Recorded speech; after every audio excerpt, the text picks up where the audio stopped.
Apakah ada yang sudah? Oke. Oke, baik. Kita mulai ya. Jadi topik pada pertemuan pertama ini, ruang lingkupnya adalah tentang bisnis digital.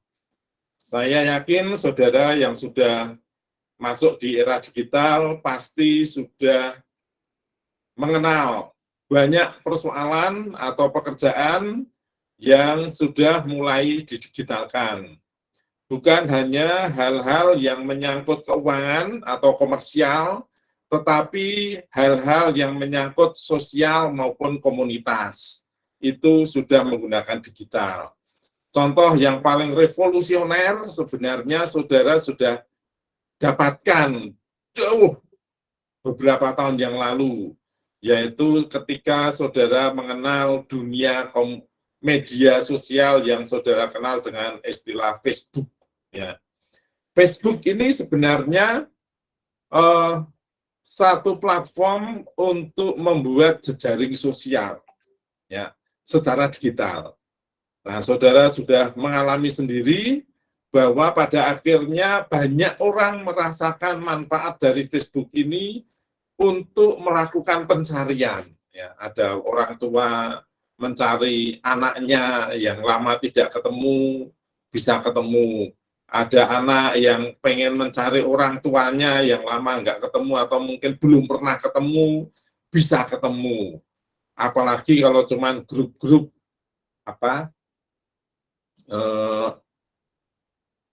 alumni, ya. Wah, itu banyak sekali. Kita bisa dengan mudah melakukan penelusuran. Mengapa? Karena antara kita dengan teman kita dan temannya teman kita itu bisa saling terhubung membentuk suatu jejaring sosial yang tentunya adalah jejaring digital. Dan kalau itu harus dilakukan secara offline, tentunya tidak akan secepat bila kita menggunakan Facebook. Nah, kalau pada akhirnya Facebook digunakan untuk promosi dagang, nah itu ekses lah ya, ekses atau efek samping. Karena kalau dagang itu ya memang upaya untuk mempopulerkan dengan segala cara, itu sah-sah saja.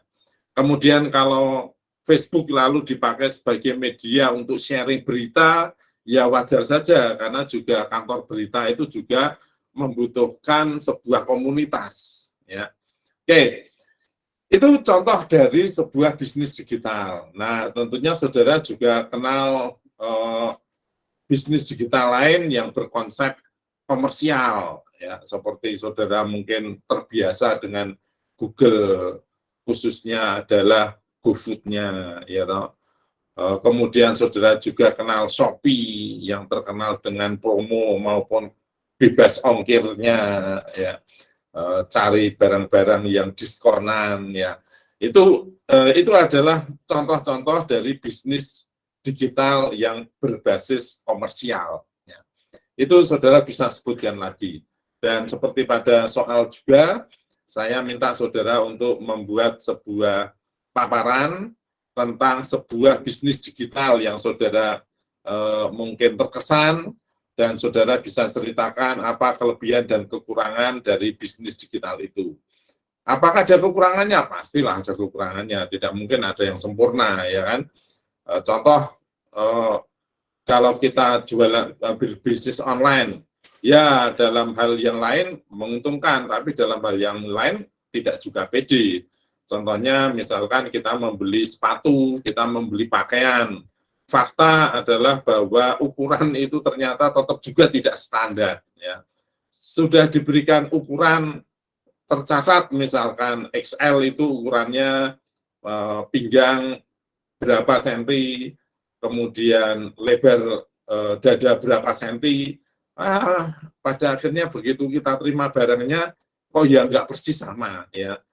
Tentu akan lebih puas kalau kita membeli pakaian ataupun sepatu itu bila kita mengunjungi toko sepatu atau toko pakaian.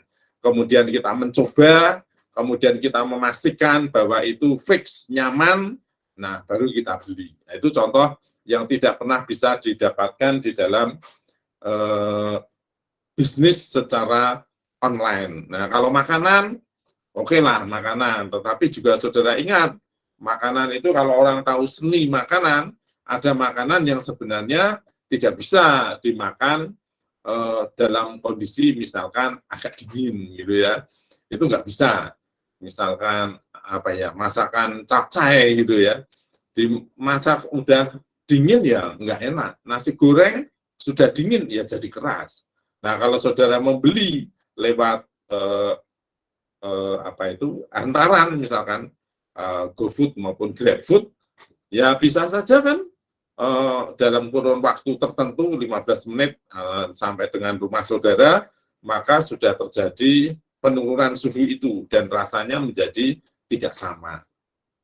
Bisa juga makanan menjadi tidak seenak yang seharusnya karena ternyata di rumah makan itu sebenarnya bukan hanya jual makanan, tetapi juga jual suasana. Jadi terkadang suasana itu juga membuat makanan atau minuman menjadi rasanya berbeda, ya kan? Nah ini nggak bisa didapatkan di dalam dunia online. Itu saya katakan kekurangan dari dunia online. Ya. Kelebihannya masih ada juga. Ya, mungkin ada yang mau komentar tentang pernyataan saya ini. Silakan kalau ada yang mau komentar.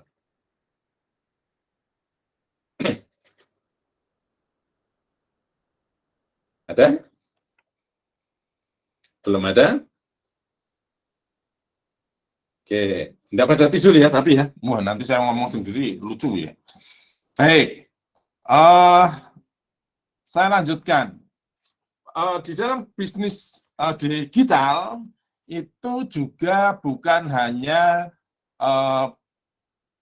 bentuk atau caranya ya, tetapi prosesnya itu juga berbeda ya. Jadi kita tidak bisa menyamaratakan. Jadi contoh seperti saat ini ya. Tadi saya mengatakan saya tetap nanti ingin satu ketika kita juga kuliah secara offline meskipun kita dijadwalkan online. Apa maksud dari pernyataan saya adalah bahwa seharusnya kita itu tetap dijatah kelas offline seharusnya loh ya. Tetapi mungkin karena kalau di FIK ini ada kelas yang hilang ya. Di lantai 6 kalau tidak salah itu ada sekitar 14 ruang kelas itu hilang. Jadi karena berubah menjadi co-working space, sehingga kita tidak bisa menggunakan ruang kelas itu. Ya. Itu contoh. Lalu kemudian kita disuruh untuk online. Nah, sekarang bagaimanakah kita pada waktu pandemi kemarin sudah melakukan kuliah online, sekarang harus offline. Apakah kita akan kembali pada zaman sebelum pandemi? Bagi saya sih tidak. Ya, nanti kita akan tunjukkan bagaimana kita kuliah secara offline itu, karena materi sudah disampaikan secara online. Nah, itu berbeda, harus berbeda. Kalau tidak berbeda, ya kasihan. Ya, negara sudah dibuat pontang-panting, dunia sudah dibuat pontang-panting dengan adanya pandemi selama 2-3 tahun, tapi tidak melakukan perubahan apapun. Itu rugi. Kalau kita kembali ke zaman dulu, rugi. Ya, maka inilah saatnya kita harus mengalami perubahan. Nah, memang saya tidak menutup kemungkinan perubahan itu belum bisa diterima atau ditangkap oleh semua sekolah atau perguruan tinggi. Barangkali termasuk kampus saudara sendiri. Belum ada satu kebijakan yang khusus tentang bagaimana harus melakukan perkuliahan setelah masa pandemi dan dilakukan secara offline atau PTM. Ya. Nah, ini namanya perubahan proses bisnis. Nah, bagaimana sih proses bisnis itu? Kalau di dalam perkuliahan, ini kalau saya, model saya adalah begini, saudara-saudara. Saudara tetap saja kuliah secara online, ya kan, untuk mempelajari materi ini, untuk mendapatkan materi tentang bisnis digital ini, misalkan dalam bab 1. Kita bicara tentang apa sih, apa yang harus kita ketahui, apa yang dosen berikan. Saudara bisa ikuti video saya kapanpun, ya, tidak harus jam ini, jam nanti, ya, maupun jam kemarin. Asal saudara punya linknya, Saudara bisa lakukan itu. Nah, lalu apa yang kalau saudara sudah bisa melakukan pembelajaran mandiri, ya, lalu waktu kita ketemu apa? Nah, kalau saya, ya pada waktu kita ketemu, kita akan menggali persoalan lebih dalam. Saya akan meminta saudara menceritakan sebuah studi kasus. Kita akan diskusi tentang sebuah kasus di dalam sebuah bisnis digital. Ya, jadi bukan hanya membahas apa itu bisnis digital, apa karakteristik bisnis digital, bagaimanakah manajemen proses itu. Tidak bicara seperti itu, karena saudara sudah bisa dapatkan sendiri. Ya, jadi pada waktu bertemu kita tidak akan bahas teori lagi, tetapi akan membahas kasus per kasus supaya saudara memahami persoalan itu lebih dalam lagi. Sehingga sebenarnya waktu belajar saudara itu lebih luas. Ya, pada waktu kita bertemu di dalam kelas dan pada waktu saudara belajar mandiri dari video-video yang saya sudah berikan. Nah, itu contoh perubahan dari proses bisnis. Ya, jadi proses bisnisnya berbeda. Juga kalau di dalam hal saudara membeli makanan, ya, saudara membeli makanan secara online, ini kan juga terjadi sebuah proses bisnis yang berbeda, di mana saudara harus membayarkan dulu, saudara sudah mengeluarkan uang, tapi barangnya belum didapatkan. Padahal biasanya barang didapatkan, baru saudara itu membayar. Nah, ini proses bisnis yang terbalik. Ya. Proses bisnis yang terbalik. Meskipun kemudian ada metode-metode yang masih digunakan secara campuran, ya, misalnya adalah COD, cash on delivery. Boleh kamu bayar setelah kamu terima barangnya. Tetapi ini juga menjadi salah kaprah lagi, karena ketika orang membuka barang tersebut dan barang itu tidak sesuai, lalu dia tidak mau bayar. Nah, ini nggak boleh. Proses bisnisnya nggak seperti itu. Saudara tetap harus bayar. Masalah tidak cocok, itu persoalan yang lain. Nah, saudara tahu ya, sering sekali terjadi satu masalah di mana orang yang melakukan transaksi melalui COD, dia tidak mau membayar karena barangnya tidak sesuai yang diinginkan. Ini sepatunya kekecilan, saya nggak mau bayar. Ya, nggak boleh begitu. Kasihan kurirnya, dia tidak dapat bayaran. Kan gitu. Nah, ini proses bisnis yang harus saudara sadari memang harus berubah. Nah, kemudian di dalam bisnis digital ini juga akan terjadi sebuah persaingan yang berbeda. Ya, persaingan yang berbeda. Apa ini persaingan ini? Contoh ya, kalau saudara beli makanan, nah ini maka mungkin saya akan cari satu kasus dari saudara ya. Sopoi mungkin yang cewek, sopoi sing cewek ini. Yang cewek Salma Safira. Nah, coba Salma Safira, saudara bisa mix-nya dibuka atau kamera dibuka lebih baik juga. Salma Safira. Halo? Mbak Salma Safira. Ya, oke. Mati lagi. Pertanyaannya begini, Mbak Salma ya. Mbak Salma betul ya? Halo? Suaranya tidak dengar, masih mute?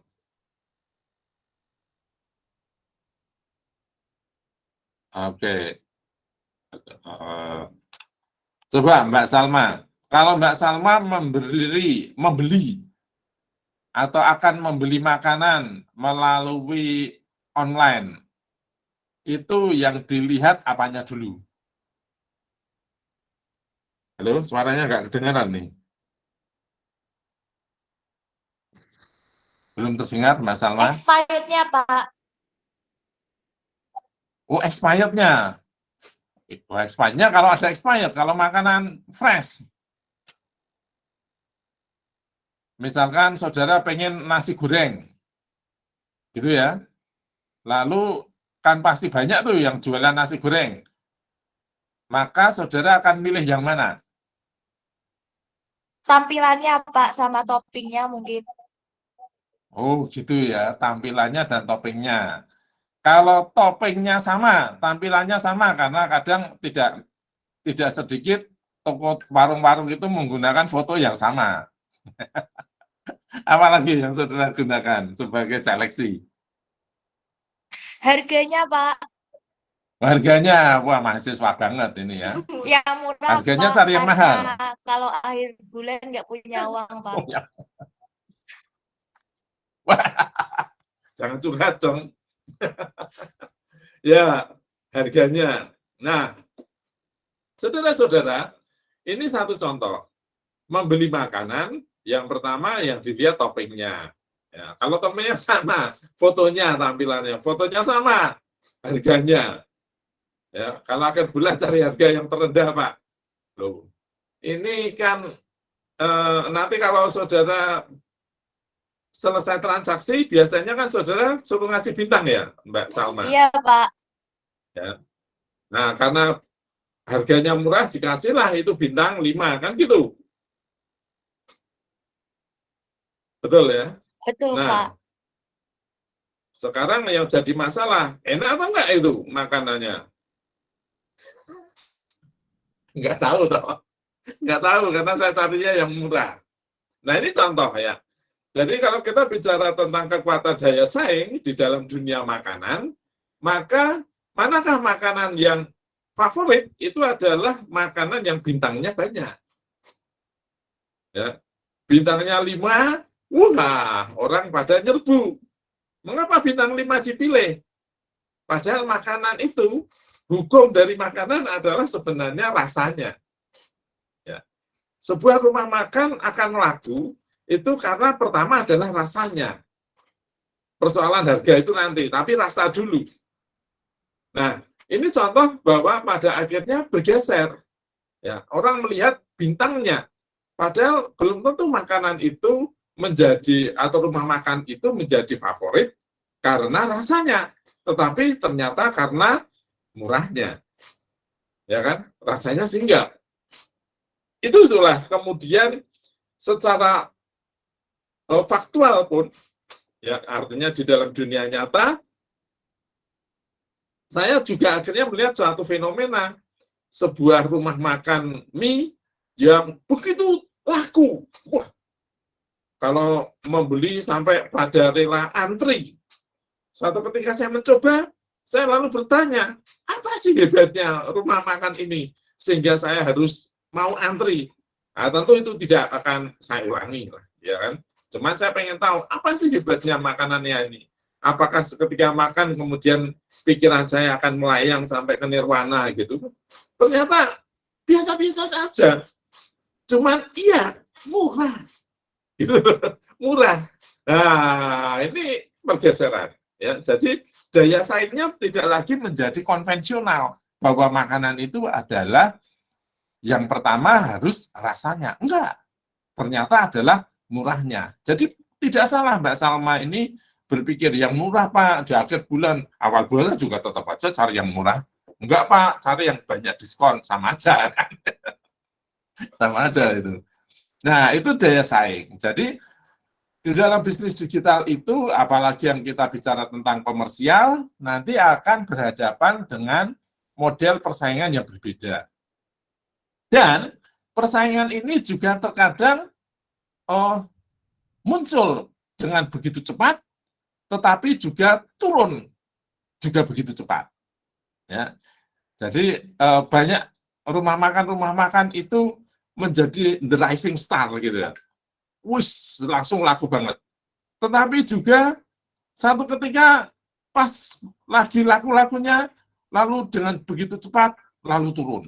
Entah apapun penyebabnya. Itu bisa terjadi. Ya, saudara bisa amatin itu. Ya, jadi di dunia internet ini atau bisnis digital ini banyak sekali the rising star, tapi juga kemudian star yang turun, ya, atau bintangnya segera turun.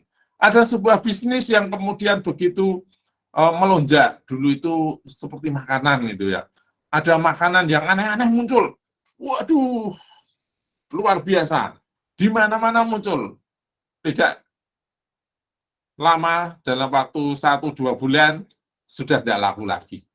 Nah, itu fakta yang lain dari sebuah persaingan di dunia digital. Nah, yang keempat adalah bahwa bisnis digital akan mengandalkan teknologi. Ya, akan mengandalkan teknologi. Maka lalu muncullah perusahaan-perusahaan teknologi yang mendukung munculnya bisnis digital ini. Terkadang tidak secara langsung loh, tidak secara langsung. Tetapi tidak langsung juga muncul. Contohnya apa? Saat kita mulai banyak secara online begini, lalu orang pengen supaya background kita itu menarik. Ya, background kita menarik. Nah, kalau hanya menggunakan virtual background itu mah gampang ya, bukan hal yang istimewa. Tetapi terkadang kemudian ingin diberikan nuansa, warna, gitu kan. Nah, maka kemudian muncullah produk lampu dengan sejuta warna, ya. Sehingga kalau kita online itu nuansanya menjadi berbeda gitu. Nah, ini kebetulan kalau siang hari saya tidak pakai lampu, jadi warnanya putih-putih aja gitu kan. Tapi coba kalau misalkan saya kasih lampu berwarna ungu misalkan gitu ya, wah pasti orang senang. Nah, itu efek lain, ya, efek lain, produk lain tentang satu produk yang akhirnya juga mendukung proses digital ini.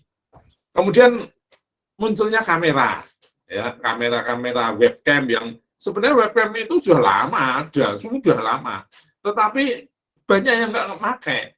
Bahkan dulu itu orang malu-malu kalau disuruh diajak video call, ya, malu-malu. Tapi sekarang mau tidak mau, ya, kita akan menggunakan kamera yang bagus.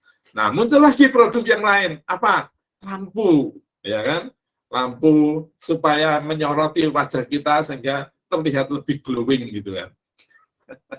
Itu ada sekarang, ya kan?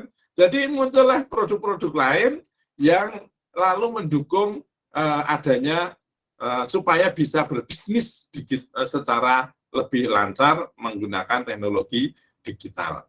Itu saudara-saudara efek-efek dari sebuah bisnis digital. Silakan kalau ada yang mau tanya atau komentar, silakan.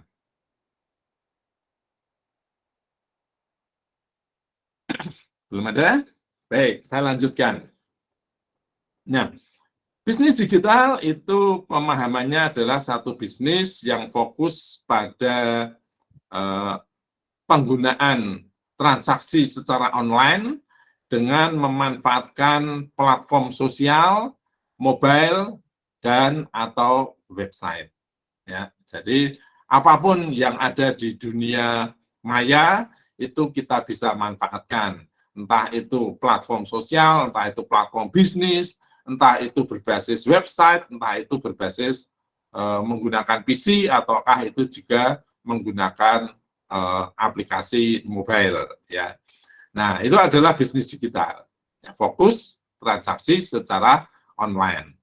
Nah, sedangkan model bisnis adalah bagaimana satu bisnis ini menghasilkan uang atau keuntungan, ya. Itu kalau secara komersial. Kalau tidak secara komersial, ya bagaimanakah satu bisnis itu bisa menyelesaikan suatu permasalahan.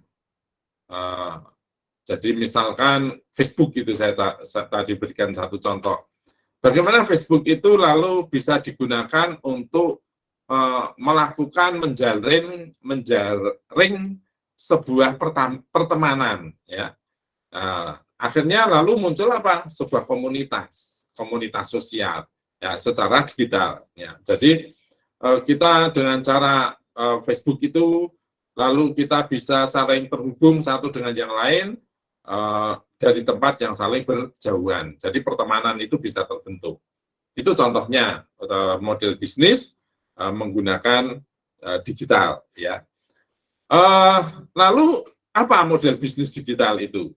Ya, satu bisnis bisa menghasilkan uang atau keuntungan atau menyelesaikan masalah secara digital atau melalui platform digital. Belajar secara digital, kampus secara digital. Nah, kampus digital gimana? Ya kuliah, tapi kuliahnya menggunakan media digital. Kuliah pakai digital itu sudah lama sekali juga ada, Mas. Tahun 2000-an, ya, awal 2000 sudah ada. Bahkan tahun 98 itu sudah sebenarnya. Ya. Saya ingat saya pernah membuat satu penelitian tentang universitas digital itu ya. Jadi sudah lama sebenarnya teknologi itu. Mengapa kok di Indonesia enggak segera muncul, Pak? Nah, itu nanti persoalannya masuk ke dalam proses bisnisnya. Ya. Indonesia barangkali belum bisa menerima proses bisnis yang mosok mahasiswa belajar sendiri, tidak ketemu dengan gurunya, mosok ujian lewat internet tidak ditungguin. Nah, itu mereka belum menerima aturan-aturan seperti itu, sehingga di Indonesia tidak berjalan. Ya, kalau di luar negeri nggak usah jauh-jauh, negara tetangga kita yang serumpun, misalkan Malaysia, itu sudah lama memanfaatkan pembelajaran tentang pembelajaran digital ini. Karena mereka sudah menerima aturan-aturan proses bisnis pembelajaran digital yang memang berbeda. Itu sudah diterima, sedangkan Indonesia belum. Ya, sehingga pemerintah masih intervensi. Tidak boleh ya, seperti itu. Oke, itu pemahaman tentang bisnis digital dan kemudian model bisnis digital. Nah, model bisnis digital ini pada akhirnya menghadirkan sebuah pengalaman konsumen yang tercatat. Ya, pengalaman konsumen yang tercatat. Contoh, setiap kali saudara melakukan transaksi melalui sebuah aplikasi, maka saudara diminta untuk memberikan sebuah testimoni, kesan, ya, atau minimal adalah memberikan penilaian berupa bintang itu. Nah, bintang-bintang yang saudara berikan, komen yang saudara tuliskan, testimoni yang saudara tuliskan, bahkan mungkin dengan video, itu akan terekam menjadi sebuah pengalaman konsumen yang bisa dilihat. Nah, dan bisa dihitung juga. Ya, berapa banyak orang yang kemudian memberikan nilai bintang 3, bintang 4, atau bahkan bintang 5. Itu nanti akan menghasilkan sebuah citra yang baik kepada produk atau konsumen, atau produk atau toko atau lembaga atau produsen yang mendapatkan rankingan itu. Nah, kesan dari pelanggan ini, ya, ini nanti yang akan mempunyai pengaruh kepada daya saing dari perusahaan tersebut terhadap perusahaan yang lain. Ya. Itu customer experience. Ya. Sekali seorang customer itu memberikan nilai buruk, biasanya langsung runtuh. Ya.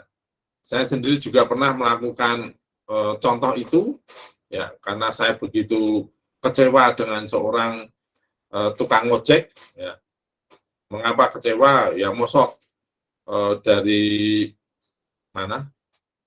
Dari rumah saya di Sendang Mulyo sampai dengan Tugu Muda bisa terlibat 3 kali kecelakaan, itu kan waneh gitu ya. Yang pertama terserempet mobil, yang kedua ketabrak mobil, yang ketiga melanggar lampu merah. Wah, ini kan ceroboh banget ini tukang ojeknya. Nah, lalu saya berikan hadiah, yaitu bintang 1. Begitu beri bintang 1, ya sudah, selesai dia. Ya. Dan tidak bisa menuntut, karena kalau dia menuntut, saya lebih dulu akan menuntut bahwa saya telah dirugikan dengan kejadian-kejadian dalam satu jalan itu, misalkan. Ya, itu akan menentukan, sangat menentukan.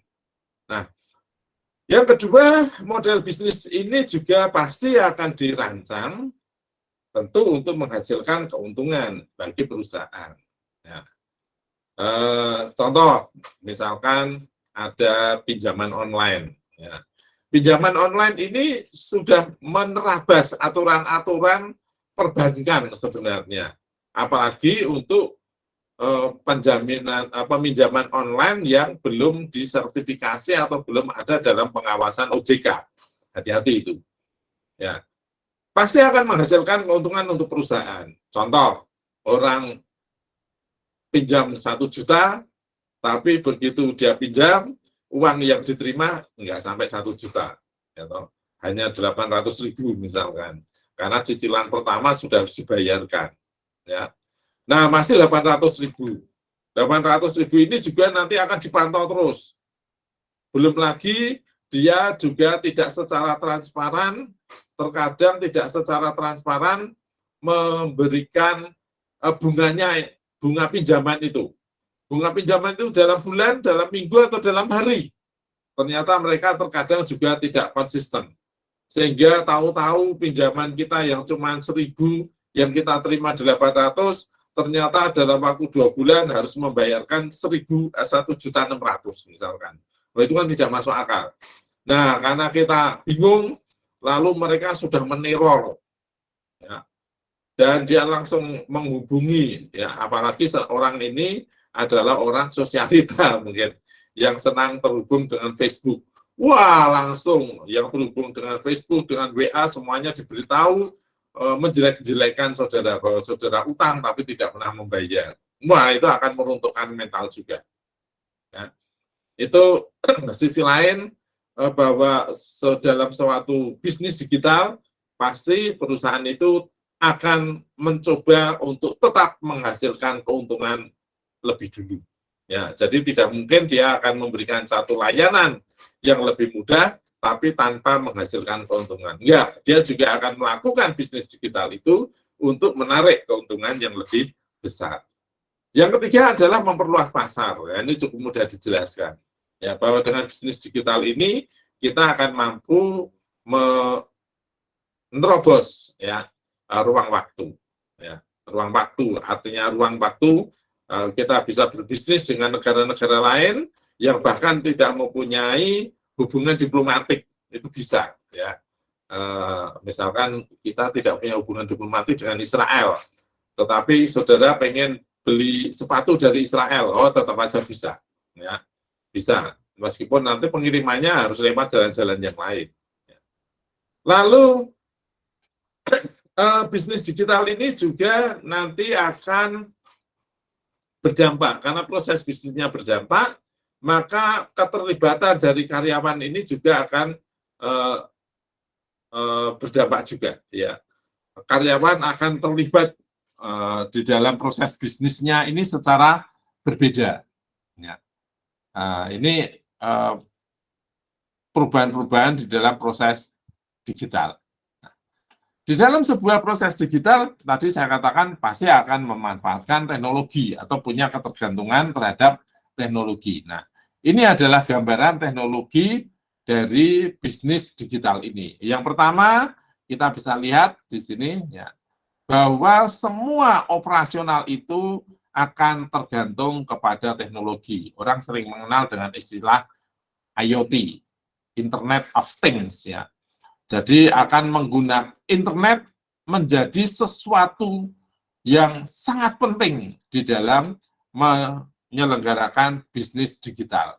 Oleh sebab itu, sekarang juga jaringan internet ini sudah mulai masuk ke pelosok-pelosok desa.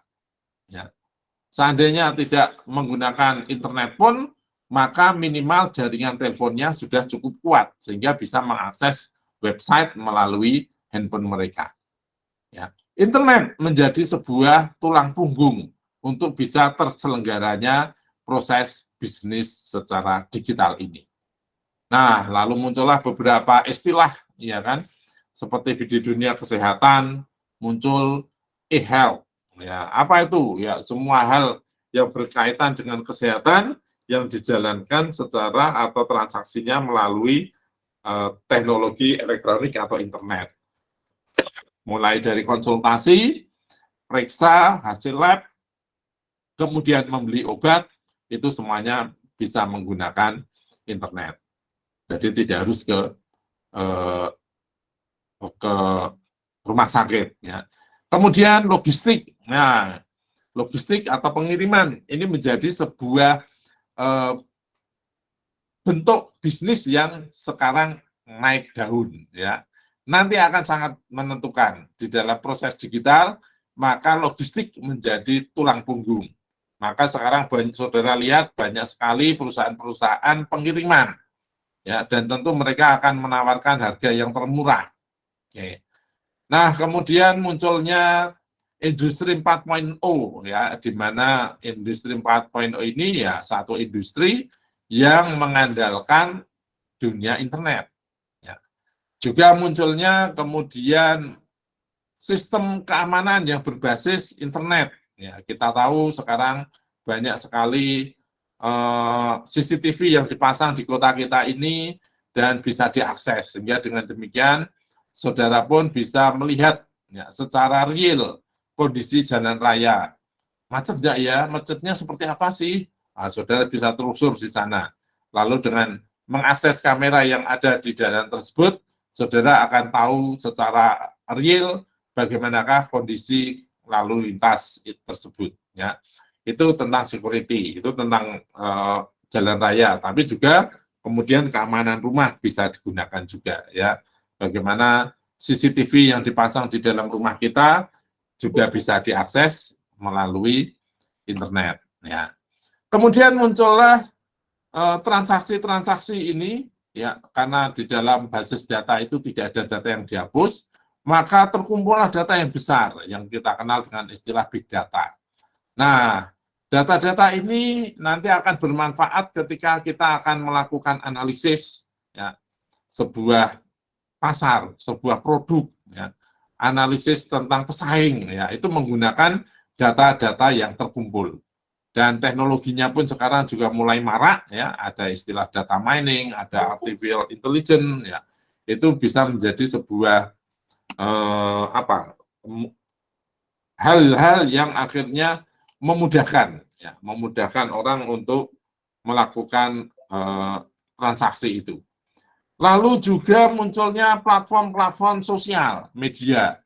Ya, ini menjadi satu media yang paling bagus untuk melakukan pemasaran, efektif pemasaran gratis. Ya.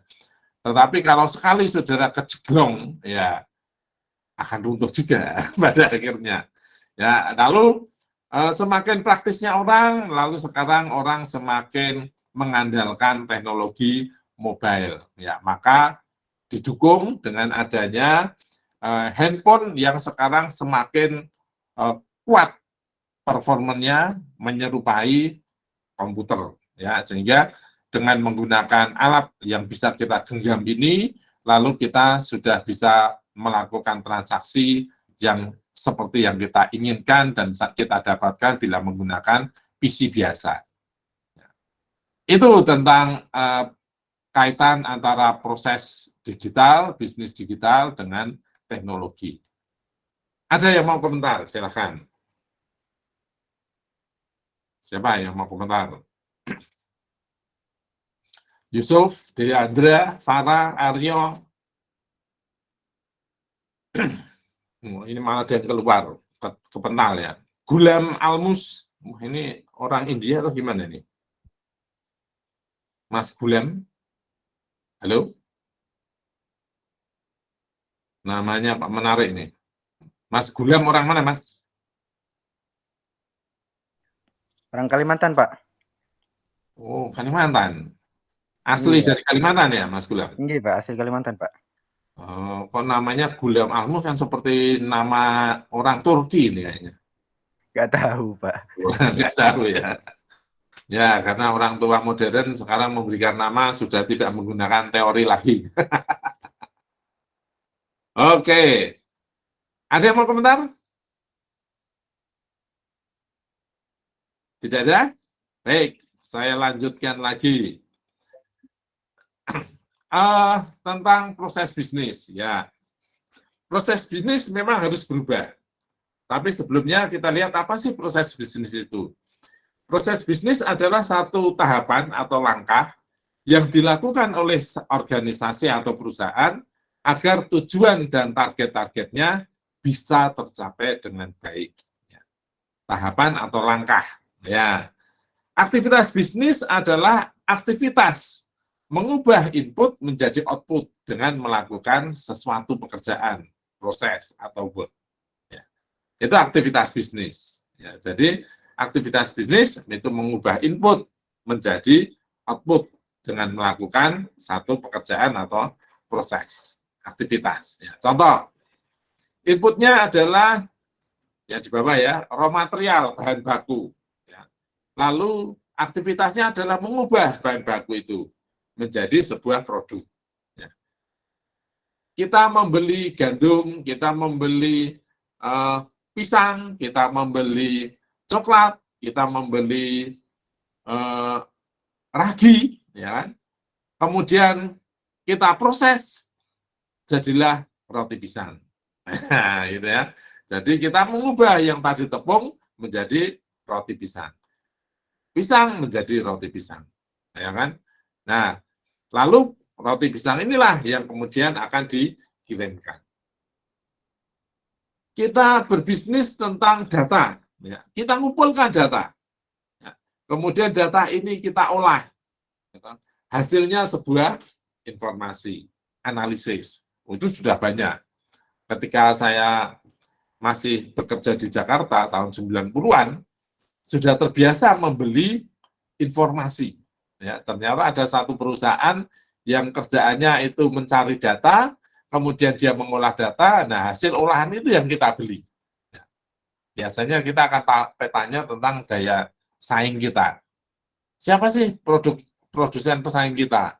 Berapa sih harga kompetitor kita? Nah, kita tidak bisa melakukan survei seperti itu. Kita cukup membeli. Ya, waktu itu saya pikir ya mahal juga. Misalkan 350.000 harganya. Dapatnya cuma selembar kertas yang ada grafiknya. Waduh, masa jualan 350.000 cuma selembar kertas nih? Ya bukan lembar kertasnya yang dihargai, tetapi isi informasi yang ada di dalam kertas tersebut. Nah, itu sudah ada. Jadi itu adalah sebuah perusahaan yang menjual jasa, mengubah data menjadi informasi. Nah, roti pisang, kemudian informasi bisnis, itu adalah produk-produk yang kemudian kita deliverkan, kita kirimkan kepada konsumen kita. Nah, itu adalah tujuan kita. Bagaimana kemudian cara menghasilkan roti pisang yang enak. Sekarang bukan hanya enak, bentuknya bagus. Ya, tadi bilang begitu. Toppingnya menarik. Tampilannya menarik. Bukan hanya sekedar roti yang, kalau dulu itu roti pisang itu biasanya cirinya ya, itu adalah ada ulir-ulirannya itu. Jadi kalau ada roti yang bentuknya ada ulir-ulirannya, itu pasti roti pisang. Sekarang sudah enggak. Ya. Bahkan roti pisang sekarang pun macam-macam bentuknya. Ada yang pisangnya dihancurin, ada yang pisangnya langsung dibalut, ya. Ada yang pisangnya kecil lalu dibuat kecil-kecil, ya, molen mini misalkan. Nah, itu adalah produk-produk yang kemudian akan dideliver kepada konsumen. Dan itu yang nanti akan memberikan sebuah keuntungan dari situ. Ya. Kita hanya mengolah menjadi satu produk yang berbeda, lalu jadilah itu sesuatu yang bisa diterima masyarakat dan menghasilkan keuntungan. Proses bisnis bisa tersebar di dalam berbagai fungsi. Ya, kalau dalam suatu perusahaan itu ada fungsi keuangan, maka kita juga bisa mengelola proses bisnis di dalam keuangan tersebut. Contohnya, saudara mungkin juga tahu yang namanya kartu kredit, ya kan? Nah, ternyata kita bisa belanja tanpa menggunakan uang, tapi hanya menggunakan kartu. Kita bisa bayarkan nanti. Nah, di dalam dunia online, shopping online sekarang ini juga ada yang namanya adalah pay later, ya toh? Kita bisa belanja tanpa kita mempunyai duit, bayarnya nanti. Nah, itu juga sudah ada. Prosedur seperti itu apakah dulu ada? Enggak ada. Ya. Tapi karena tuntutan teknologi sekarang dan itu memungkinkan, maka sekarang muncul teknologi tersebut. Lalu di bidang akuntansi, ya, akuntansi itu adalah satu kegiatan untuk melakukan monitoring dan evaluasi. Monitoring pengamatan tentang siklus keuangan kita. Nah, lalu muncullah satu kegiatan, biasanya di dalam accounting ini adalah kegiatan auditing. Ya, auditing ini adalah satu kegiatan untuk memastikan bahwa yang tercatat, ya, yang tercatat itu sama dengan aktualnya. Ya. Misalkan dalam satu pabrik, stoknya satu barang, di situ dikatakan stoknya masih ada 10, menurut catatan 10. Apakah realisasinya 10? Bisa saja lebih, bisa saja kurang. Nah, itu nanti selisih audit namanya. Ya. Audit juga bukan hanya mengaudit tentang barang, tetapi juga mengaudit proses. Ya. Apakah orang-orang itu menjalankan bisnisnya sesuai dengan proses bisnis yang telah ditetapkan. Ya. Proses bisnis itu ditetapkan dengan berbagai macam tujuan. Yang tujuannya tentu adalah untuk mencapai keuntungan. Nah, pelanggaran terhadap proses bisnis itu akan berpotensi membuat suatu kerugian. Maka perlu dilakukan satu audit. Apakah orang-orang tersebut, apakah bagian-bagian tersebut telah melakukan transaksi sesuai proses bisnis yang telah disepakati. Nah, contoh misalkan, apa Pak itu proses bisnis itu? Contoh itu mahasiswa. Ya. Mahasiswa itu baru lulus. Nah, kalau dia sudah menyelesaikan skripsi. Nah, kalau dia belum menyelesaikan skripsi, nggak boleh lulus. Nggak bisa lulus sampai kapanpun. Selama belum menyelesaikan skripsi. Maka dia tidak bisa lulus. Nah, lalu muncullah satu kebijakan yang lain. Wah, skripsi ini bisa menjadi sesuatu yang menghambat kelulusan. Nah, bagaimana supaya skripsi ini tidak menjadi penghambat? Nah, diganti, misalkan. Nulis paper saja. Nah, itu contoh. Jadi tidak ada skripsi, tetapi nulis paper saja. Itu adalah perubahan proses bisnis. Ya. Lalu kalau kita kaitkan dengan pelanggaran, ya, kalau mahasiswa itu lulus setelah selesai skripsi, berarti tidak ada mahasiswa yang lulus tanpa skripsi. Oh iya. Nah, tapi terkadang enggak juga. Contohnya apa? Contohnya adalah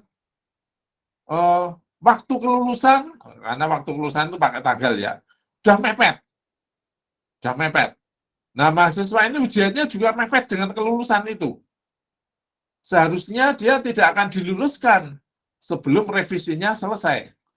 Ya, tetapi karena dia sudah ujian, ya sudahlah diluluskan saja. Gitu. Nanti revisinya belakangan. Nah, itu contoh. Ya kalau mahasiswanya melakukan revisi. Kalau enggak gimana? Sudah terlanjur diluluskan. Apakah mau dibatalkan? Itu contoh ya, contoh pelanggaran dari sebuah proses bisnis. Maka itu harus dilakukan audit ya, proses bisnis.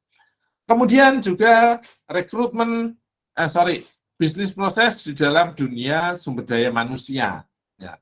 Bagaimana sekarang proses untuk rekrutmen atau meng-hire karyawan itu juga tidak lagi dilakukan dengan wawancara terlebih dahulu, tetapi biasanya kalau orang SDM-nya pinter loh ya, dia akan menelusuri jejak digital dari calon karyawan tersebut. Ya. Sehingga nanti calon karyawan ini jejak digitalnya sudah diketahui oleh SDM-nya. Nah, ini akan menjadi model pengetahuan dia untuk nanti mengetes. Ya. Apakah orang tersebut sesuai atau tidak omongannya. Ya. Jadi ngomongnya baik-baik, saya itu orangnya soleh. Wah, ternyata di sisi lain SDM itu mengetahui bahwa mahasiswa ini pernah terlibat tawuran, mahasiswa ini pernah terlibat penipuan misalkan. Seseorang calon karyawan ini terlibat itu. Ya, kemudian dia bisa membalikkan fakta. Ya. Itu hati-hati, Mas. Maka saudara hati-hati dengan jejak digital saudara. Ya. Mulai banyak perusahaan yang tidak lagi menggunakan data yang saudara ambil. Contoh ini yang saya pernah alami, diprotes oleh mahasiswa adalah begini. Suatu ketika seorang mahasiswi melamar pekerjaan. Nah, kemudian dia tunjukkanlah ijazah dan transkripnya. Tetapi si pewawancara ini langsung bertanya, loh, kok kamu bisa punya ijazah? Kok kamu bisa punya transkrip lulus? Padahal saya lihat data kamu di dikti belum lulus. Ah, bingung dia. Sudah lulus kok, Pak. Tapi saya lihat di dikti belum lulus. Dibuktikan dia lihat di dikti, ternyata mahasiswa tersebut belum lulus. Nah, proteslah dia ya ke kampus. Coba saya tanya ke kampus, akhirnya mereka orang tersebut kemudian tanya ke kampus, saya sudah lulus Pak. Itu kemungkinan kesalahan di dikti. Nah, kemudian dia tanya ke kampus, lalu kampus menanyakan ke dikti, apakah ada perubahan? Oh, tidak. Lalu setelah diproses, oh iya, ternyata memang ada satu bug yang membuat tampilan mahasiswa itu yang muncul adalah tampilan sebelum dia lulus. Nah, setelah kita selesaikan, lalu si pewawancara itu bisa mempercayai. Jadi sudah banyak saudara-saudara satu perusahaan yang menggunakan jejak digital dari calon karyawan. Maka saudara jangan main-main dengan jejak digital itu.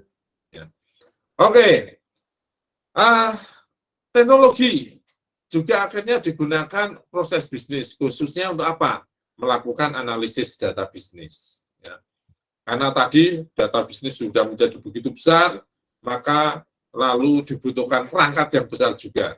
Terkadang perusahaan tidak mampu melakukan analisis sendiri, maka dia bisa kerjasama dengan perguruan tinggi untuk melakukan analisis dari data-data yang dia miliki.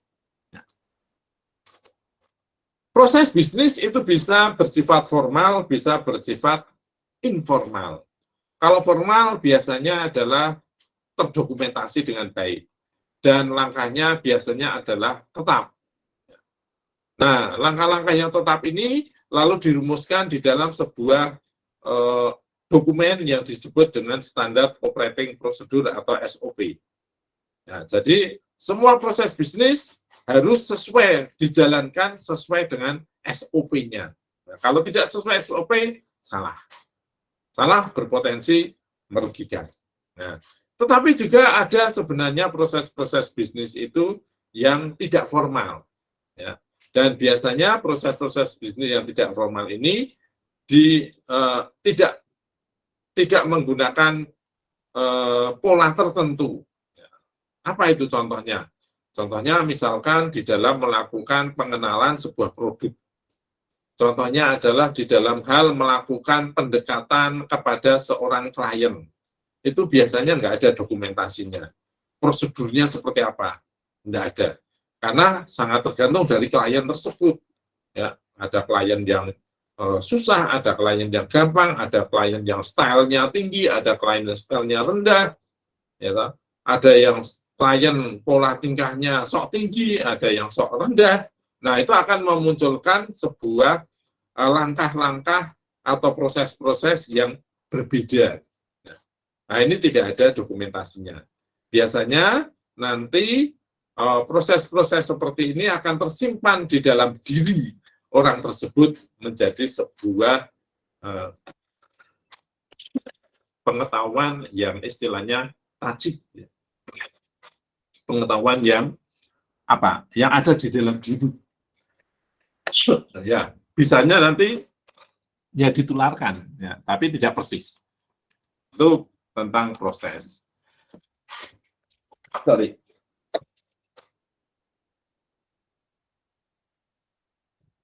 Nah, untuk memahami proses, mengelola proses, maka ada beberapa teknik. Yang pertama adalah business process re-engineering. Re-engineering itu rekayasa ulang. Rekayasa ulang itu apa? Merekayasa proses bisnis lagi. Untuk apa? Supaya menjadi lebih efisien dan lebih efektif. Orang mau membeli, disuruh mengisi daftar permintaan. Permintaan nanti disetujui. Setelah disetujui, mengisi formulir pembelian. Setelah formulir pembelian, lalu diantarkan barang ini. Lalu mengisi lagi formulir penerimaan. Waduh, repot banget itu. Apa perlu begitu sih? Ya kan? Nah, terkadang tidak perlu, saudara-saudara. Maka kita bisa melakukan re-engineering. Ya. Termasuk tadi misalkan, ini banyak mahasiswa nggak bisa lulus tepat waktu. Apa sih masalahnya? Deskripsi. Ya, kalau gitu udah usah bikin skripsi. Ganti aja yang lain. Nah, itu namanya merubah proses bisnis. Jadi mahasiswa tidak perlu skripsi, bisa lulus. Ya. Bisa itu. Dan ada perguruan tinggi yang sudah melakukan itu. Itu contoh adalah proses bisnis re-engineering. Banyak orang mahasiswa itu bayarnya susah, Pak. Kalau mahasiswa hanya karena bayar lalu tidak bisa lulus kuliah, maka rugi juga kampusnya, ya kan? Maka buat proses bisnis yang baru, apa? Bayarnya bisa belakangan. Setelah lulus baru nyicil boleh. Nah, itu contoh, ya. Jadi ini namanya menata ulang proses bisnis yang lalu. Ya, karena kalau yang lalu itu mungkin untuk memenuhi kaidah audit, ya, akuntansinya, lalu dibuat tirik-tirik. Ternyata dengan satu proses yang tirik-tirik itu membuat orang jemu dan tidak efisien. Nah, mengapa itu tidak kita ganti? Itu namanya proses bisnis proses re-engineering. Sedangkan bisnis proses manajemen adalah upaya untuk membantu perusahaan menjadi lebih agile. Agile itu apa? Lebih mudah berubah. Ya, lebih mudah berubah. Dengan cara apa? Dengan cara lebih memahami, ya, persoalan dia, mampu mengelola bisnis prosesnya dengan baik. Ya, jadi tadi saya dikatakan bahwa perusahaan ini bisa naik turun itu dengan cepat. Nah, terkadang naik turun perusahaan cepat itu karena proses bisnisnya yang berbeda. Oleh sebab itu, dengan proses yang berbeda, kita dengan satu lingkungan yang berbeda, kita diharapkan juga mampu untuk bisa berubah dengan lebih cepat. Ini bisnis proses manajemen. Ya, jadi kalau bisnis proses engineering itu tujuannya untuk mengurangi, mengefisiensikan, ya, efisiensi waktu, efisiensi biaya, mengefektifkan proses, ya, mengurangi tenaga kerja, mengurangi waktu kirim misalkan. Nah, itu re-engineering. Kalau bisnis proses manajemen adalah menata ulang proses bisnis secara cepat, ya, karena lingkungan yang berubah dengan cepat. Nah, itu namanya bisnis proses manajemen. Nah, boleh dikatakan bisnis proses manajemen ini adalah cara untuk mengoptimalisasi proses, Contoh, mengapa lalu muncul istilah enterprise resource planning, ya, yang mengintegrasikan seluruh elemen-elemen dalam satu perusahaan menjadi satu buah sistem. Terkadang pula dikaitkan dengan perusahaan lain, supply chain management, yaitu menghubungkan sistem supplier dengan sistem proses di tempat kita. Ya, tadi dikatakan bahwa sebuah proses bisnis itu mengubah input menjadi output melalui proses. Kita mengubah masukan, ya, inputannya, bahan bakunya adalah pisang, gandum, dan segala macam. Untuk diolah menjadi roti pisang. Nah, roti pisang ini akan bisa diproses kalau ada gandumnya, kalau ada pisangnya. Kalau kita ingin mentargetkan produksi roti pisang dengan jumlah tertentu, maka tentunya inputannya juga harus bisa memenuhi. Ya, nah, bagaimana kita harus melakukan proses pemesanan? Yuk, kelamaan. Apa yang harus terjadi? Kita bisa langsung melihat stok mereka. Ya, demikian sehingga supplier pisang, supplier tepung kita itu tidak usah diminta, tidak usah dipesankan oleh kita, dia sudah mengirimkan. Karena dia tahu bahwa stok di pabrik kita sudah mulai berkurang. Itu contoh. Jadi, bisnis proses manajemen. Jadi, mengubah satu proses secara cepat untuk menghadapi perubahan-perubahan. Ya. Oke, dengan demikian maka kekuatan daya saing di dalam sebuah bisnis digital itu adalah di agility, mampu merubah dengan cepat. Lalu tanggap, ya. Tanggap terhadap apa? Terhadap segala situasi. Bahkan mungkin misalkan perlu dia mendatangkan teknologi, silakan datangkan. Perlu dia memecah perusahaan, silakan memecah perusahaan. Perlu dia melakukan diversifikasi produk, lakukan itu untuk menciptakan produk yang baru. Ya, dan yang ketiga adalah fleksibilitas. Kita tidak bisa kaku lagi sekarang. Ya, karena kita masyarakat atau konsumen ini sudah tahu banyak proses bisnis yang lebih mudah, maka kita pun harus mengikuti. Maka fleksibilitas itu juga akan menjadi penentu. Ya, agility, berubah dengan cepat, kemudian responsif, tanggap terhadap kebutuhan teknologi, dan yang ketiga adalah fleksibel, dapat dengan cepat mengintegrasikan bisnis baru ke dalamnya, mudah mengkonfigurasi ulang, ya toh, tuntutan teknologinya. Itu adalah dasar-dasar kekuatan daya saing pada bisnis digital. Ya, silakan kalau ada yang mau komentar. Belum pada tidur ya ini ya? Takutnya pada tidur nih. Oke, masih 30 mahasiswa, baguslah. Oke, Mas Arya Wibowo mungkin punya komentar.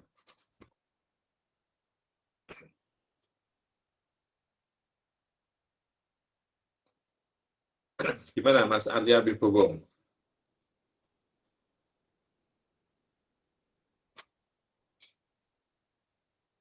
Iya, Pak. Ya, ada komentar tentang kekuatan daya saing ini atau saudara mau nambahi? Enggak, Pak. Ya, mungkin ada yang lain yang mau komentar? Silakan, Mas Noval. Selama ini belum ada, Pak. Belum ada, oke ya. Permisi Baik. Pak, saya Pak. Ya silakan, Mbak Asisatun Nufus. Sebelumnya begini Pak, saya ingin bertanya, apa bedanya, kan setiap orang itu berbeda-beda Pak. Jika membeli makanan seperti yang Bapak sampaikan tadi, kan orang itu berbeda-beda begitu. Jika orang lebih ketika orang lebih mencintai atau menyukai suatu makanan, maka dia akan melihat dari tidak melihat dari harganya begitu Pak. Nah, tapi sebaliknya jika seseorang lebih menyukai uang gitu, atau misalnya orang lain lebih suka ke uang lah gitu. Jadi dia nanti tidak akan melihat dari enak apa enggaknya gitu, tapi berapa harga suatu jajanan itu gitu kan Pak. Jadi itu gimana? Apakah itu masuk ke dalam kriteria apa istilahnya? Penentu. Ya, begitu itu bagaimana tuh Pak? Ya, terima kasih pertanyaan yang bagus. Ya, kita pun juga nggak bisa jawab. Ya, jadi itu nanti akan menjadi satu persoalan yang sangat unik. Makanya di sini agility ini perlu, fleksibilitas itu perlu. Ya, kebetulan nih saya masih barusan baca kisah tentang Starbucks. Tahu Starbucks? Iya Pak, tahu Pak. Apa? Kopi. Ya, tahu cuman minuman doang lah. Oke. Makanannya. Jadi yang pertama saya jarang ke Starbucks. Kenapa Pak Imam jarang ke Starbucks? Nggak Mahal punya Pak. duit ya Pak? Ngawur aja. Punya duit saya enak aja. Tapi nggak selera saya. Ya. Nggak selera saya. Sekarang saya kalau harus ke Starbucks, selera kopi saya yang paling cocok itu hanya Americano, itu pun nggak cocok. Kopi Americano dari Starbucks hanya layak bagi saya untuk umur saja. Bayangkan. Ya. Jadi memang bukan selera saya. Nah, pertanyaannya, Pak, apakah Starbucks dulu begitu? Tidak, saudara-saudara. Tidak. Starbucks itu dimulai dari minuman warung yang memang menjual kopi secara konvensional. Ya. Tetapi kemudian mereka harus mulai sadar bahwa semakin bermunculan warung-warung kopi yang memberikan rasa yang berbeda-beda, yang mana kemudian menggerogoti konsumen dari Starbucks ini. Karena saya katakan tadi, misalnya saya ambil contoh saya ya Mbak Azizatun ya, itu kan saya bicara tentang taste. Saya nggak bisa merasakan kopinya Starbucks itu. Nggak ada yang bisa saya rasakan. Yang bisa saya rasakan Americano itu aja terpaksa. Apalagi yang pakai boba-boba itu, waduh, nggak bisa, terlalu manis. Iya, Pak. Buat saya. Iya kan? Jadi saya nggak salah dong kalau saya tidak menyukai Starbucks. Ya. Dulu Starbucks itu memang penjual kopi dengan tradisional. Tetapi kemudian semakin banyak warung-warung kopi yang menjual kopi secara tradisional, sehingga otomatis konsumen kopi dari Starbucks itu berkurang. Nah, kemudian dia mulai berubah. Nah, yang ngopi di sini kebanyakan orang-orang old nih. Yang kok nggak pada ke sini. Nah, dia lakukan survei. Ternyata yang itu memang nggak suka dengan kopi yang standar itu. Sukanya dengan, mungkin kalau bahasa sekarang itu, kopi kekinian. Nah, akhirnya dia lalu membuat kopi kekinian ini. Ya. Nah, setelah membuat kopi-kopi dengan sebenarnya tidak murni kopi, kalau bagi seorang yang penyuka kopi, itu tidak murni kopi, tetapi konsumen mudanya banyak yang tertarik, saudara-saudara. Nah, Starbucks kemudian luruh. Maka dia tidak lagi menjual kopi dengan taste yang kuat, ya, dan yang paling kuat itu hanyalah Americano. Americano itu untuk orang yang suka penyuka kopi, ya untuk umur aja. Ya, jadi bukan kopi, sudah. Tetapi kemudian dia sadar, wah ini malah pelanggannya lebih banyak. Pertanyaan Starbucks kan, saya ingin mempertahankan kopi yang pekat, tetapi konsumennya turun, ataukah saya menurunkan idealisme saya tentang kopi, tetapi mempunyai konsumen yang lebih banyak. Lebih banyak ya. Nah, ya kan? Nah, kemudian dia bahkan akhirnya tidak jarang ramuan-ramuan kopi yang sebenarnya sudah tidak murni kopi dari Starbucks malah menginspirasi anak-anak muda untuk mencoba. Ya. Nah, akhirnya dia kemudian larut, maka lalu dia membuat satu komunitas bahwa oke lah, anak-anak muda sekarang sukanya nongkrong ini. Maka kemasannya dibuat lebih besar, diberikan fasilitas wifi, kemudian ruangannya dibuat lebih cozy gitu ya, supaya orang nyaman di situ. Ya, dia ingin membuat satu komunitas, maka kemudian dia juga jualan produk-produk yang bisa menjadi ciri khas dia. Misalkan kemudian, oh ya orang pengen jalan-jalan sambil bawa kopi, dia buatkan termos. Ada tulisannya Starbucks. Lalu kan orang bisa ngeritik, Mas, Mbak ya. Lu Starbucks, lu ini jualan kopi atau jualan termos sih? Ini pertanyaan yang nyinyir, tapi tidak salah. Tidak salah. Nah, Starbucks akan menjawab, ya saya sekarang tidak hanya jualan kopi, tetapi saya ingin membentuk sebuah komunitas. Itu contoh. Nah, nanti orang yang akan terjaring, ya jelas seperti saya, ya, karena lidah saya memang tidak bisa merasakan, maka saya adalah salah satu orang yang kemudian terpental dari warung Starbucks. Ya. Jadi kalau saudara mau traktir saya, Pak Iman, ayo kita ke Starbucks. Makanya adalah kalau bisa buat tempat lain. Oh, iya. Pokoknya harus Starbucks. wah ya paksa banget. Nah, itu contoh ya. Jadi ini bukan masalah uang, tapi masalah rasa. Nah, mungkin kemudian kalau saudara tadi ada orang yang memang mempertahankan uangnya, ya itu sah-sah saja. Ya, berarti orang ini nanti akan memberikan bintang 4, bintang 5 untuk makanan-makanan yang dia nilai murah harganya. Ya kan? Ya itu kita nanti akan lihat saja. Kita ada di mana nih? Komunitas kita itu ada di mana? Ya. Pada akhirnya kan seperti Starbucks itu sekarang mulai maaf ini saya pakai kata yang agak kasar, melacur. Ya. Dulu Starbucks itu eksklusif, men. Dia hanya ada di tempat-tempat tertentu. Tapi sekarang karena dia sudah mulai menyadari bahwa komunitas anak muda ini adalah komunitas yang mobile, maka dia harus menyediakan gerai di banyak tempat. Sampai dengan di rest area dia ada. Sekarang kalau di kita, di sekitar kampus juga ada Starbucks. Dulu nggak ada. Nah ini contoh. Ya. Kita punya produk itu, pelayannya siapa sih? Nah, jadi Mbak Azizatun tadi saya katakan, saya nggak bisa jawab secara langsung. Karena kita harus lihat nanti, produk kita itu diminati oleh siapa.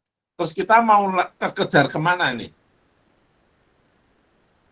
Itu contohnya ya. Jadi kalau tadi saya ceritakan, ini ada rumah makan mie yang rasanya biasa-biasa banget nih sebenarnya. Tapi murah, kok laku banget ya?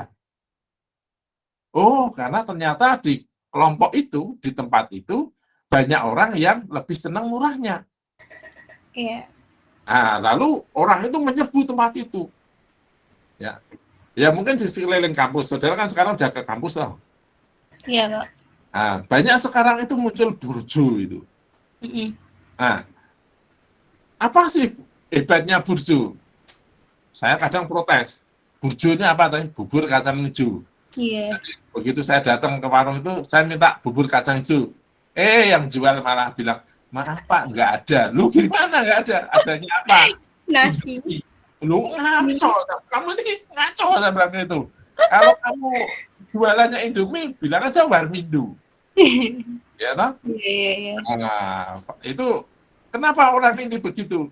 Nah, karena dia kemudian mencoba masuk ke dalam dunia kampus, yang dekat kampus, tetapi kemudian sadar, waduh, anak-anak di sini kok nggak pada seneng bubur kacang hijau ya? Senangnya kok Indomie ya, mie instan ya? Ya sudah, dia ikutinlah selera dari pasar, karena dia tidak ingin kehilangan mahasiswa, tidak kehilangan konsumen. Jadi dia ya seperti Starbucks tadi, harus sedikit kehilangan muka. Bilangnya burjo, nggak pernah jualan bubur kacang hijau. Gitu. Ya. Nah, terus pertanyaan berikutnya, kenapa kok pakai mie instan? Nah, ini memang saya juga nggak tahu ya, saya nggak tahu. Zaman saya mahasiswa itu doyannya juga mie instan itu. Nggak tahu. Banyak instan-instan, Pak, nggak mau lama-lama. Ya, makanya kan kemudian lihat saja lah konsumen kita itu siapa yang sekarang di sini, lalu kita mau bergerak kemana. Nah, kalau ternyata memang seleranya ke arah itu dan sebaiknya kita mengikuti, apa boleh buat? Kita ikuti saja, ya kan? Nah, itu jawabnya mungkin Mbak Azizatun ya. Jadi memang akan banyak sekali orang yang punya selera berbeda-beda. Ya. Saya tadi sudah saya katakan, seorang Heribertus Himawan kalau masuk ke Starbucks itu nggak mungkin. Nggak mungkin.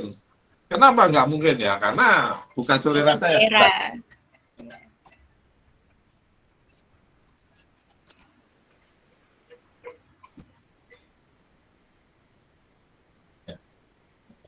Nah, kemudian pertanyaan berikutnya, terus Pak Himawan seleranya kemana nih?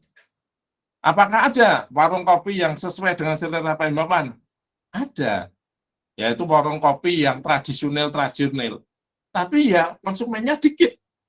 old semua, oldies semua. Jarang anak muda ketemu mahasiswa, jarang banget. Mahasiswa 1-2 lah di situ, ya kan? Nah, itu warung saya, ya karena saya masih mempertahankan lidah saya, ya bahkan saya beli kopi pun selalu kopi-kopi yang nuansanya ya tradisional seperti itu. Apa boleh buat? Ya, ada warung yang seperti itu, ada sebenarnya. Ada yang warung ranknya tinggi, ya. Jadi ada satu warung yang menyediakan rasa yang tua-tua, tapi juga yang muda-muda. Nah, itu saya tetap bisa masuki. Tapi kalau seperti Starbucks sendiri sudah mengklaim, maaf, saya harus menurunkan gengsi saya tentang kopi. Sehingga kopi terkuat di dalam warung saya memang hanya Americano. Americano ini pun sebenarnya kalau di kalangan pecinta kopi itu bukan kopi, terlalu encer. Ya.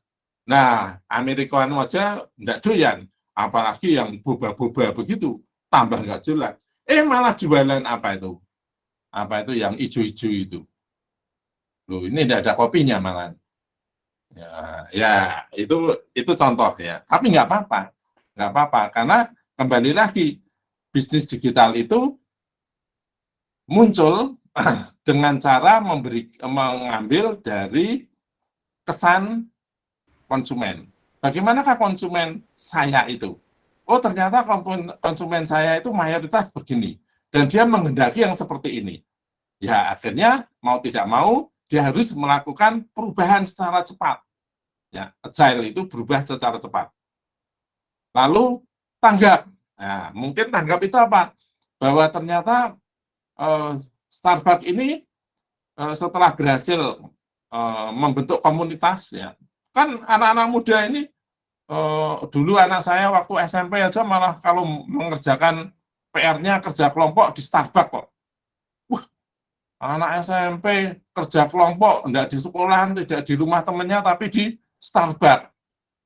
Ya, orang tua juga banyak protes. Waduh, kalau anak kita kerja kelompok di Starbucks kan ya susah, duitnya tambah banyak, ya enggak apa-apa lah ya. Tapi faktanya kan memang begitu, karena wifi-nya kenceng, sejuk, ya atau musiknya, coba Starbucks itu sampai dengan menciptakan musik-musik yang membuat orang itu nyaman di tempat itu, ya. Lah, ada kan koleksi dari musik-musik Starbucks itu, ya dia kemudian memang arahnya lalu ke anak muda, ya. Ya, sorry, orang tua ditolak, atau kalau kamu pengen lidahnya berbeda, silahkan masuk. Ya. Ini namanya tanggap. Dia fleksibel, dikatakan fleksibel ini adalah bahwa kemudian, ya dia harus tanggap. Anak-anak sekarang pun ternyata nggak bawa duit nih senangnya, tapi menggunakan teknologi, QRIS, menggunakan NFC misalnya begitu. Ya, akhirnya itulah yang kemudian harus ditanggapi oleh beberapa gerai makanan itu, bahwa dia harus senang dengan cara pembayaran yang tidak pakai duit itu. Nah, itu contoh-contohnya. Gitu, Mbak Azizatun ya. Iya, Pak, Bagus. baik. Ada yang lain?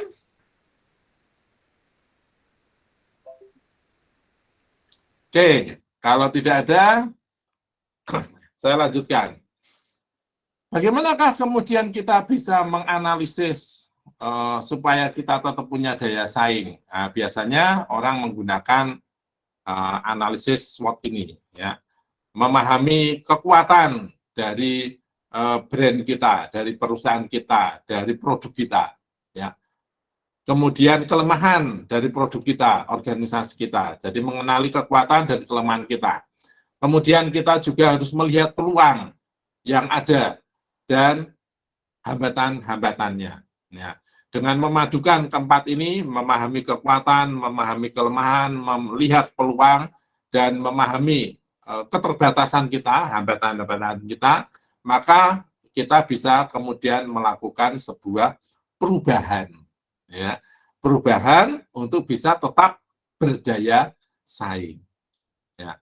Dulu Starbucks nggak ada yang namanya apa itu, yang namanya take away, ya take away kan nggak ada itu take away, ya. Tapi sekarang banyak anak-anak muda itu pengennya take away, naik motor sambil minum kopi, waduh keren banget.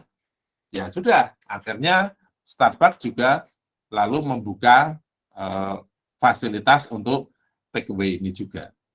Ya, itu contoh ya. Ya, jadi menggunakan analisis SWOT ini. Oke. Nah, di samping itu juga lalu perusahaan digital harus memahami tren teknologi yang ada. Mengapa pakai mobile? Ya, karena itulah satu kenyataan. Zaman sekarang tidak tua, tidak muda, bangun pagi yang dipegang pertama kali adalah handphone. Ya, pasti yang dibelai pertama kali itu handphone. Istri saya juga suka protes, kok bangun tidur bukan saya yang dibelai toh Pak, malah beli handphone. Oh iya, karena ternyata istri saya pun begitu bangun juga membeli handphone juga sebenarnya. Ya kan? Jadi apa boleh buat?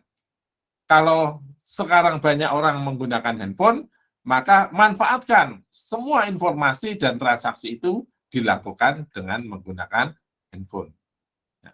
Lalu kemudian media sosial. Nah, sebagai makhluk sosial, orang itu tetap ingin eksis, boleh dikatakan begitu. Ini memang kontradiksi. Kontradiksinya apa? Banyak orang itu eksis di media sosial, tetapi kenyataannya dengan tetangga terdekat, bahkan saudara sendiri malah nggak kenal. Karena ternyata dia eksisnya hanya di dunia maya. Dan dia lakukan dari dalam kamar yang selalu tertutup. Ini yang saya katakan kontradiksi. Oh, kamu bisa kenalan dengan orang lain di luar sana, ngobrol, tapi ternyata dengan orang serumah aja tidak pernah ngobrol. Nah, ini satu fenomena yang boleh dikatakan anomali, aneh, tapi itulah yang terjadi. Ya, sehingga seperti saya dengan anak saya pun terkadang saya beanan. Anak saya di kamarnya, saya di kamar saya. Kalau nggak ketemu, saya nungguin di luar juga dia nggak pernah keluar-keluar kok. Ya, toh? Ruang TV sekarang sepi. Ya. Karena ruang TV yang biasanya di ruang keluarga itu sudah masuk ke kamar sendiri-sendiri. Jadi sekarang TV-nya kasihan itu, nggak pernah ada yang nonton. Maka acara televisi pun banyak sekarang yang beralih platform. Karena orang senang pakai YouTube, maka televisi sekarang juga harus main di YouTube. Mau tidak mau, kalau tidak ya nggak akan ada yang nonton. Ya. Nah, supaya terkenal gimana? Ya, gaungkan lewat berbagai macam platform komunitas sosial yang ada. Ya. Nah, tentu ada batasan-batasan yang harus tetap diikuti. Nah, kemudian tadi saya katakan pembayaran. Terkadang pembayaran juga pengen lebih cepat. Nah, kalau dulu pakai kartu ditempelkan, kartunya hilang, tidak mau pakai kartu, ya toh. Sekarang ya pakai nempel di handphonenya. Sudah mulai banyak handphone yang mempunyai fasilitas NFC, sehingga akhirnya saldo yang ada di handphone kita bisa dipakai untuk pembayaran. Jadi kita membayar menggunakan handphone. Bis kota di Semarang juga sudah menerima fasilitas itu. Ya, alhamdulillah kan. Berarti bis kota pun ikutin, ya, mengikuti tren itu. Sehingga nanti akan banyak anak muda yang mau naik bis kota, apalagi bahan bakar naik lagi, ya kan. Nah, itu contoh. Untuk tol misalkan, sekarang ini masih menggunakan kartu yang ditempelkan, yang kadang-kadang ya butuh waktu. Ya. Nah, mau jalan tol kok harus mandek dulu, berhenti dulu. Nah, ini akan selalu diupayakan.